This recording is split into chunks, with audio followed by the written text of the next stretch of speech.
Welcome to part two of the podcast, London, Ontario, Unusual Happenings in London, Ontario's Past. Can you believe it? Audio podcast. As I have mentioned before, I'm using my video channel, Old Stuff Show, and just using the audio part to do the audio podcast. So we did the first one the other day, and it was covered a lot of very interesting people, events, which would certainly fit into the category of unusual and hard to believe. But it's fun to uncover these things, and I'm very happy to share these things with you. Not very many people know about a lot of this information. In this podcast, we're going to focus on a couple of things a little more specialized than in the first one. I have two major discoveries to share with you, and the first one is a lady who was a 95-year-old lady born in the late 1800s. I was interviewing her in '89, and she was extremely sharp and had a lot of memories, and I was able to find out a lot of information about the turn of the century, which in today's world, we don't have people now that directly go back to that time period. But it was fun to talk to her, and I learned a lot, and certainly would love to share some of this with you now. One of the things that impressed me about her was her loyalty to the monarchy, and her interest in society and people. And so I'd just like to share one little thing that she mentioned, and I'll play this for you right now. Her neighbor across the street was sick and not able to do her washing. Well, I can remember my cousin going across the road and doing up the washing that day for them because Minnie Malone was sick.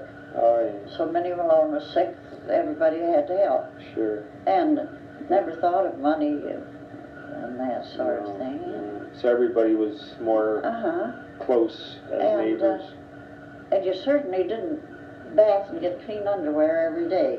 Is that right? You certainly didn't. Why is that? Because... well, you washed your feet if you were playing out barefoot and stuff, but that you certainly washed your feet and that before you went to bed. But if you didn't have a bath by any means, why was that? Why? You had to take. Well, you had to bring the water all. Everybody didn't have a bathroom. Everybody didn't have a bathroom. Well, life was a little bit different in those days, but the thing about when Minnie Malone was sick, then everybody had to help. That really fascinates me because in those days, neighborliness was very important, and people were quite willing to assist people. I suppose they didn't have the social agencies that we are used to today, and people did depend a lot on their neighbors. But they certainly helped each other a great deal in those days.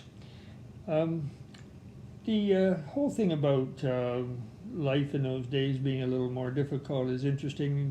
Not everybody had a bathroom or a bathtub, and I can remember, of course, the people telling me about using the outhouse out in the back of their property, and that in itself is very hard to imagine in today's world, but very unusual and very much a part of society at that time. One of the things that I also want to share with you is her memories of World War I, and as she broke out in song or in rhyme with Mrs. McGee, she would break out in song when we talked about World War I. And she did have memories, and well, we'll just take a listen here. The first part might be a little garbled, but just bear with me here. To go fight for your country. That was terrible. Yeah, so he volunteered. But it's we had a song there that I kind of remembered. It's the sporters of the king, my lads, who've seen my lads, who've been my lads. in the fight for England's glory, lads. When we have to show them where we've been, and when they say we've always won.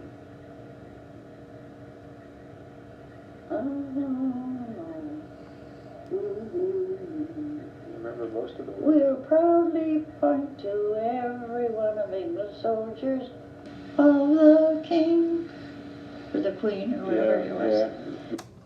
Very interesting because she sang it. She remembered most of the words, and a few years later, I found the sheet music to that "Soldiers of the King," and she was very, very close to remembering all the words very accurately. But again, it was the God, King, and Country, and that stuck in her mind for all those years, and it was very important to her. She was an amazing lady to learn from. And speaking of World War I, one of the more unique things that happened in my travels, I'm quite interested in antiquing and going to auctions and garage sales and so on. I was at a lady's house one time at a garage sale, and she said she had a cupboard, wondered if I'd be interested in looking at it, and she was moving, and so I went down and had the surprise of my life, because when she opened the door, on the inside of the door was a whole series of inscriptions that was put there by the mother of a soldier in World War I, and she kind of used it as a diary. She would write on the inside of the door all the things that happened to her son when he joined, and when they were in a gas attack, and when he got wounded, and when he got home, and this whole thing. And here was this amazing piece of history that was written on the back of this cupboard, which I couldn't believe. So I did take it, and we passed it along to a gentleman who's very interested in World War I, and he owns it, and he takes great pride in the physical part of the history part of this piece of cupboard. So very happy to be able to find that. So this is the thing, you never know. There's all kinds of surprises around the corner. You remember in the, if you heard the part one, talked about Ted Anderson and being a Canadian hero, and we find this on the back of a cupboard, and we hear this lady talking and singing a song about World War I. It's just amazing. And that's part of the fun of doing oral history too. If you have the chance to interview older people, it's well worth it, because you're preserving their memories, and these people don't last forever. So I hope that you've enjoyed these examples of unusual things that happened in London's past. Can you believe it? And appreciate you having listened to it, and hopefully we'll be able to hear from you and have you listen to something else again in the future. Thanks for doing that, and we'll be back again sometime soon.